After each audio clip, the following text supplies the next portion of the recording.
Весенняя посевная кампания близится к концу. В ГУПе Назрановская на 80% основные работы уже завершены. Засеяно 175 гектаров ярового ячменя, 20 гектаров картофеля, 30 гектаров подсолнуха. Под яровую кукурузу отведено более 500 гектаров. Уже успели засеять больше половины.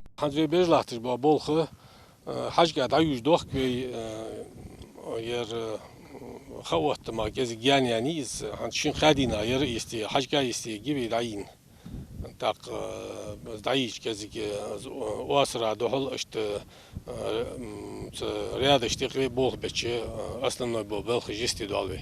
Началась посевная кампания, как только сошел снег. В этом ГУПе работает несколько тракторов. Одни сеют, другие опрыскивают, таким образом оберегая растения от болезней. Исрапил Белокиев сельскому хозяйству посвятил 30 лет. Признается, что любит это дело. Да и в коллективе люди простые. Так, трудясь бок о бок с механизаторами, агрономами да ремонтниками, проходит тяжелый рабочий день. بقاست بس حبش وقت دقر وبقعد وعمش بيتر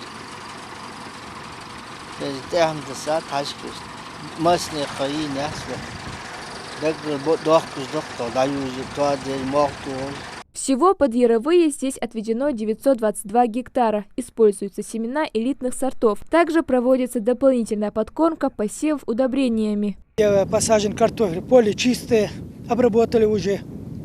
И я думаю, после того, по мере того, как картофель будет у нас подниматься, будут проводиться междурядные обработки и обработки против вредителей и болезней. Всего в Ингушетии для яровых культур отведено более 37 тысяч гектаров, засеяно 17 тысяч. Из общей площади овес занял почти 5 тысяч гектаров, ячмень более 3 тысяч, подсолнечник посадили на площади 450 гектаров, а кукуруза раскинулась на 6 тысячах гектаров, также картофелем 450 гектаров земли. В этом году график посева аграриями региона был сдвинут.